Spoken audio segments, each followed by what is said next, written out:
യോഹന്നാൻ്റെ സുവിശേഷം അധ്യായം 19, 28 മുതലുള്ള വചനങ്ങൾ.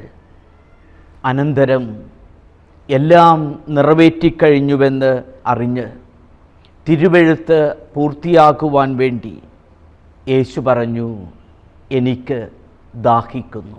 ഒരു പാത്രം നിറയെ വിനാഗിരി അവിടെ ഉണ്ടായിരുന്നു. അവർ വിനാഗിരിയിൽ കുതിർത്ത ഒരു നീർപ്പഞ്ഞി ഹിസോപ്പ് ചെടിയുടെ തണ്ടിൽ വച്ച് അവൻ്റെ ചുണ്ടോടടുപ്പിച്ചു. യേശു വിനാഗിരി രുചിച്ചുകൊണ്ട് പറഞ്ഞു, എല്ലാം പൂർത്തിയായിരിക്കുന്നു. അവൻ തല ചായ്ച്ച് ആത്മാവിനെ സമർപ്പിച്ചു. പ്രിയമുള്ളവരെ, ക്രിസ്തുവിൻ്റെ കാൽവരി കുരിശിൽ നിന്നുള്ള അവസാനത്തെ 2 വാക്കുകൾ, എനിക്ക് ദാഹിക്കുന്നു. ഈ പ്രപഞ്ചത്തിൻ്റെ മുഴുവൻ സൃഷ്ടാവാണ് എനിക്ക് ദാഹിക്കുന്നു എന്ന് പറയുക. തനിക്ക് ലഭിച്ചതോ നീർപ്പഞ്ഞിയിൽ മുക്കിയ വിനാഗിരി. പ്രവചനങ്ങൾ പൂർത്തിയാക്കേണ്ടിയിരിക്കുന്നു. അവസാനത്തെ വചസ്, എല്ലാം പൂർത്തിയായിരിക്കുന്നു, തെത്തലസ്ഥായി. ആത്മാവിനെ ദൈവകരങ്ങളിൽ സമർപ്പിക്കുകയും ചെയ്യുന്നു. കാൽവരി മലയിലെ ആ ക്രിസ്തുവിനിലേക്ക് ഒന്ന് നോക്കുക. യഥാർത്ഥത്തിൽ നമ്മുടെ മനസ്സുകളിലേക്ക് ഓടി വരിക. ഇസ്യാസ് പ്രവാചകന്റെ പുസ്തകം 52-ാം അധ്യായം 14-ാം വാക്യം ആകാം. അവനെ കണ്ടവർ അമ്പരന്നുപോയി. മനുഷ്യനെന്ന് തോന്നാത്ത വിധം അവൻ വിരൂപനായിരിക്കുന്നു. എല്ലാവർക്കും നന്മ ചെയ്ത് എല്ലാവരുടെയും പ്രിയങ്കരനായിരുന്ന മനുഷ്യപുത്രൻ ഇതാ കാൽവരി മലമുകളിൽ ആ കുരിശിൽ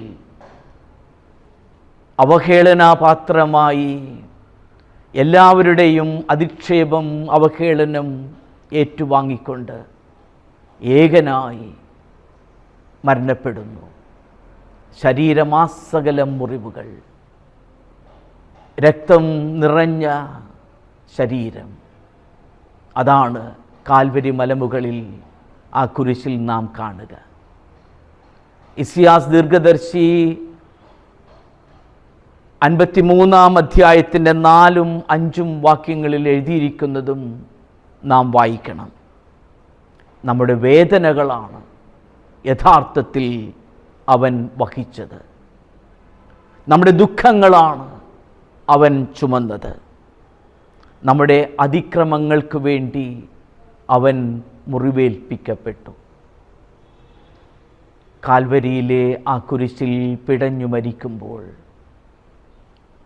യഥാർത്ഥത്തിൽ മനുഷ്യപുത്രൻ നമ്മുടെ എല്ലാവരുടെയും നൊമ്പരങ്ങളും വേദനകളും സഹനങ്ങളും സങ്കടങ്ങളുമാണ് തൻ്റെ ജീവിതത്തിലേക്ക് ആ കുരിശിലേക്ക് സ്വീകരിക്കുക.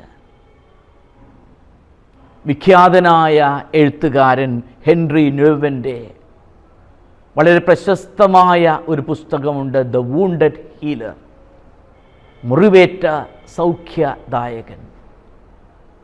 നമ്മുടെ മുറിവുകളിൽ, നമ്മുടെ സഹനങ്ങളിൽ, സങ്കടങ്ങളുടെ നിമിഷങ്ങളിൽ, നൊമ്പര നേരങ്ങളിൽ ആ കാൽവരിയിലെ കുരിശിലേക്ക് നാം നോക്കണം. ആ കുരിശിൽ നിന്ന് കരുത്തും കൃപയും ശക്തിയും സാന്ത്വനവും നാം ഏൽക്കണം. അതാണ് ഹെൻറി ന്യൂവൻ ഈ പുസ്തകത്തിൽ ചോദിക്കുന്ന ഒരു ചോദ്യം. Can woundedness become a source of strength and healing? അതായത് ആ മുറിവുകൾ നമുക്ക് സൗഖ്യവും ജീവിതത്തിൽ ശക്തിയും സ്വന്തമാക്കാനാകുമോ? ഏതാനും ദിവസങ്ങൾക്ക് മുൻപ് ഒരു കുടുംബത്തിൻ്റെ അവസ്ഥ ശ്രവിച്ചപ്പോൾ ഞാൻ ആകെ സങ്കടപ്പെട്ടു പോയി. ആ കുടുംബനാഥൻ മരിച്ച ദിവസം അധികമായിട്ടില്ല. യഥാർത്ഥത്തിൽ ആ മനുഷ്യൻ്റെ ഒരു കാല് മുട്ടുകാലിന് താഴെയായി മുറിച്ചു മാറ്റിയിട്ട് 3-4 വർഷങ്ങളായിട്ടുണ്ടായിരുന്നു. കഴിഞ്ഞ ഏതാനും നാളുകളായി ആഴ്ചയിൽ 3 പ്രാവശ്യം മിനിമം ഡയാലിസിസിന് പോകേണ്ടിയിരുന്നു. അയാളുടെ ഒരു മകൾ ഒത്തിരി പ്രയാസങ്ങൾ അനുഭവിച്ചു തന്നെയാണ് വിവാഹം നടത്തിയതെങ്കിലും എന്തുകൊണ്ടോ ആ വിവാഹം വിജയപ്രദമായില്ല. ആ മകൾ തിരിച്ചു വന്നു. അങ്ങനെ വീട്ടിൽ കഴിയവെയാണ് ആ മകളുടെ നന്മ വീണ്ടും മനസ്സിലാക്കി ആ വരൻ തിരികെ അവളെ സ്വീകരിക്കാനെത്തിയത്. അങ്ങനെ അവർ ഒരുമിച്ച് വീണ്ടും താമസിക്കുന്ന ആ ദിവസങ്ങളിലാണ് എന്തോ ഒരു ചെറിയ രോഗത്താൽ വീണ്ടും ആശുപത്രിയിൽ അഡ്മിറ്റ് ചെയ്തതും അങ്ങനെ പരിശോധനയിൽ തിരിച്ചറിഞ്ഞു അവൾക്ക് വയറ്റിൽ ക്യാൻസർ ബാധിച്ചിട്ടുണ്ടെന്ന്. അധികം താമസിയാതെ തന്നെ 2 സർജറികൾ നടത്തേണ്ടി വന്നു. ആ ദിവസങ്ങളിൽ ആ കുടുംബനാഥ കാല് തെറ്റി വീണ് ഒരു കാലിൻ്റെ മുട്ടുകാലിന് താഴെ തന്നെ മുറിവ് സംഭവിക്കുകയും ഒടിവ് സംഭവിക്കുകയും സമയത്തിന് ചികിത്സയ്ക്ക് പോകാൻ സാമ്പത്തികമായ ക്ലേശം കൊണ്ട് സമയത്തിന് ചികിത്സ ലഭിക്കാത്തതിനാൽ പിന്നീട് പ്ലാസ്റ്റർ ഇട്ടെങ്കിലും ഇപ്പോഴും കാലിങ്ങനെ വലിച്ച് വലിയ വേദനയിലാണ് കഴിയുക. ആ കുടുംബനാഥൻ്റെ ഇളയ സഹോദരനും ഡയബറ്റിക്സ് കൂടി ഒരു കാൽ മുറിച്ചു കളഞ്ഞു. വാടക വീട്ടിൽ വാടക കൊടുക്കാൻ പ്രയാസം.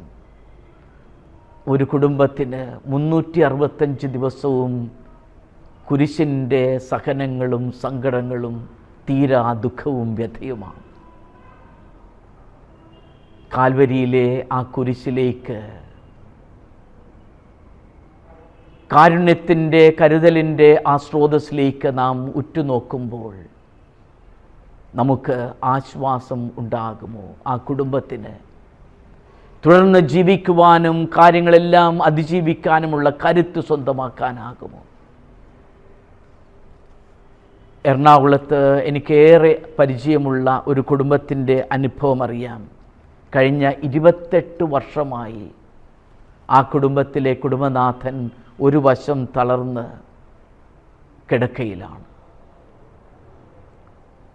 28 വർഷങ്ങൾക്ക് മുൻപ് ഒരു പെസഹ വ്യാഴാഴ്ച പള്ളിയിലെ തിരുക്കർമ്മങ്ങളെല്ലാം കഴിഞ്ഞ് തിരികെ ഭവനത്തിലെത്തിയപ്പോൾ ടോയ്ലറ്റിൽ പോയി തിരിച്ച് ആ മുറിയിലേക്ക് പ്രവേശിച്ചപ്പോഴാണ് പെട്ടെന്നൊന്ന് തലകറങ്ങി വീണത്.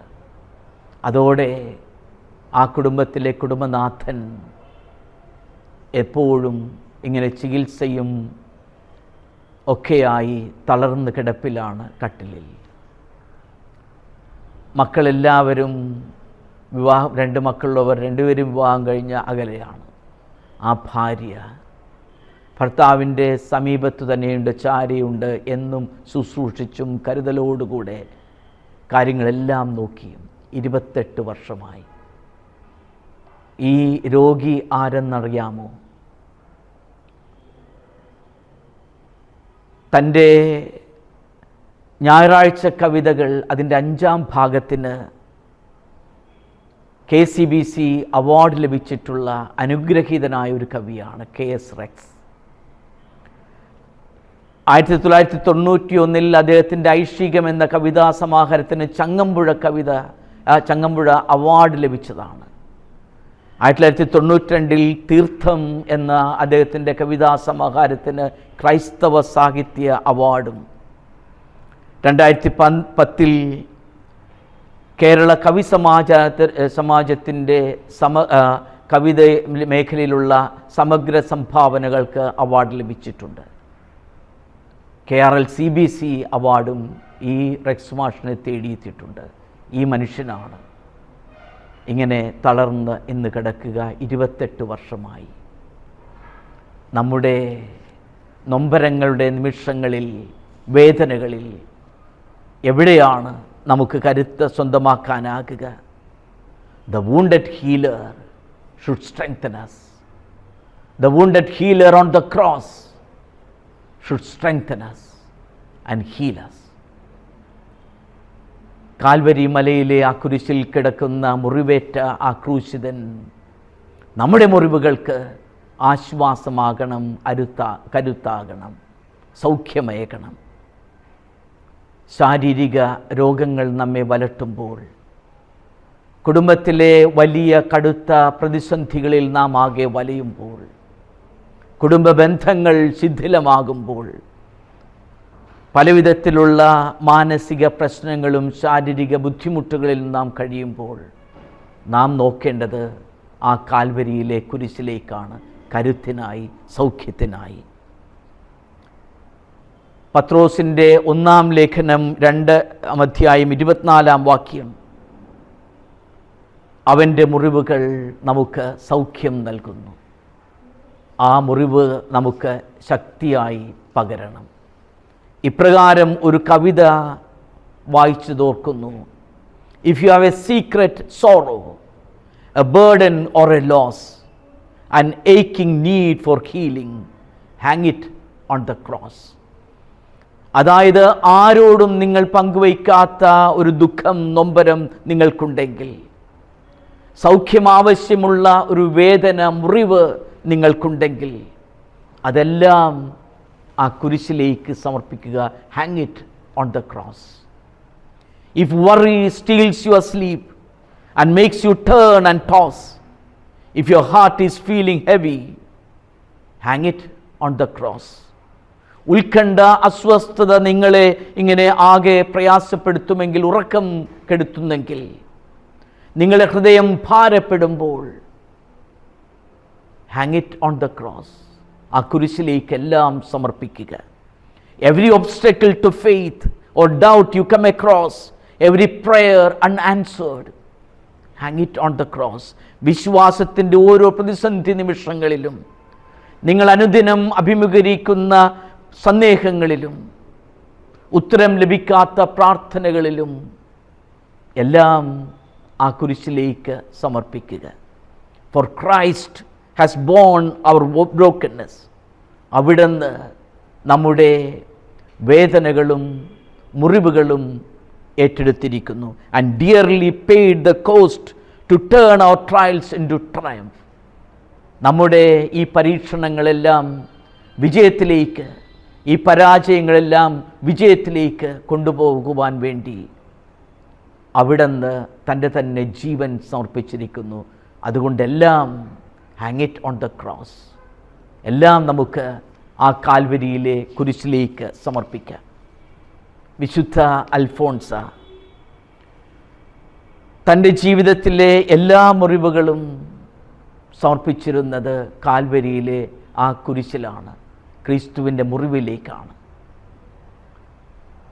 ജർമ്മനിയിലെ നാസി തടങ്കൽ പാളയത്തിൽ ഒരു വൈദികൻ ഇങ്ങനെ നിരന്തരം സഹനത്തിൽ കഴിഞ്ഞിരുന്നു. അദ്ദേഹം സമയം കിട്ടുമ്പോൾ ആരും കാണാതെ ഈ സഹനങ്ങളുടെ, നൊമ്പരങ്ങളുടെ, വേദനകളുടെ കാര്യമെല്ലാം അദ്ദേഹം ഇങ്ങനെ ഒരു ഡയറിയിൽ കുറിക്കുമായിരുന്നു. ഒരു ദിവസം ഈ വൈദികൻ തൻ്റെ ആ ഡയറി എഴുത്ത് നിർത്തി. അന്ന് അവസാനമായി അദ്ദേഹം ഈ ഡയറിയിൽ കുറിച്ചത് ഇപ്രകാരമാണ്: ഇന്നലെ എനിക്കൊരു ദർശനമുണ്ടായി. ദർശനത്തിൽ ക്രിസ്തുവിൻ്റെ മുറിവുകളുടെ ആഴം ഞാൻ കണ്ടു. പിന്നെ എൻ്റെ മുറിവുകൾ എന്നെ കരയിച്ചിട്ടില്ല. നമ്മുടെ മുറിവുകൾ നമ്മെ കരയിപ്പിക്കാതിരിക്കണമെങ്കിൽ, നമ്മുടെ നൊമ്പരങ്ങളുടെ അവസരങ്ങളിൽ പ്രത്യാശയോടുകൂടെ നടന്നു നീങ്ങണമെങ്കിൽ, ആ കാൽവരിയിലെ കുരിശ് നമുക്ക് കരുത്താകണം, കൃപയാകണം.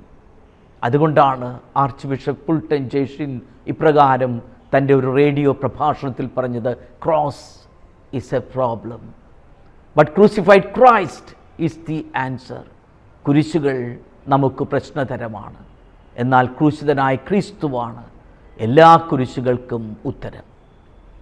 വിശുദ്ധ കൊച്ചുത്രേസ്യ പറഞ്ഞതുപോലെ, you suffered and died for me, and now it is my turn to die to suffer and die for you. കർത്താവേ, അങ്ങ് എനിക്ക് വേണ്ടി സഹിച്ചു.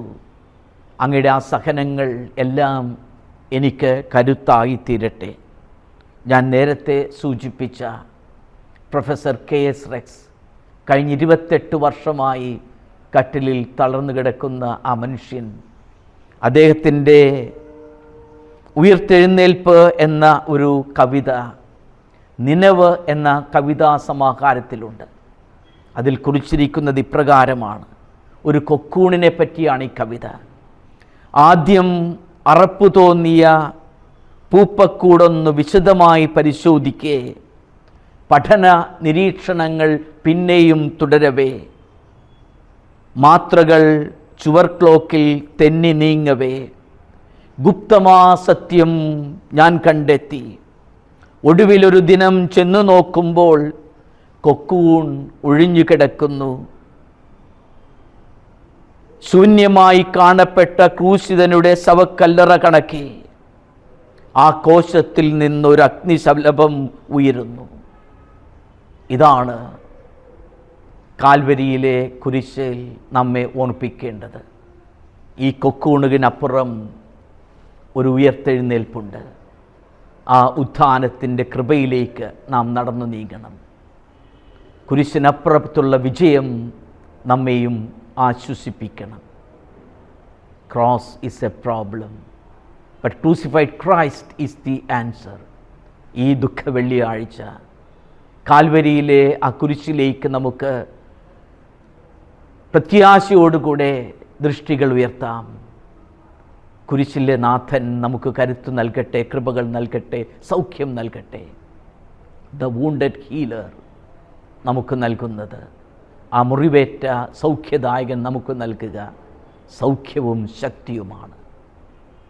ഈ ദുഃഖ വെള്ളിയാഴ്ച ആ സൗഖ്യത്തിലേക്ക് പ്രത്യാശയോടെ കാത്തിരിക്കാം. ഉത്ഥാനത്തിൻ്റെ കൃപയിലേക്ക്, കരുത്തിലേക്ക്, ആ മഹത്വത്തിലേക്ക് നമുക്ക് സ്നേഹമോടെ കാത്തിരിക്കാം. ദൈവം നമ്മെ സമൃദ്ധമായി അനുഗ്രഹിക്കട്ടെ. ക്രൂശിതനായ ക്രിസ്തുവിൻ്റെ കരുത്ത് നമ്മുടെ നൊമ്പരങ്ങളിൽ, സഹനങ്ങളിൽ, സങ്കടങ്ങളിൽ സൗഖ്യവും ശക്തിയുമായി കൂടെ ഉണ്ടാകട്ടെ. ആമേൻ.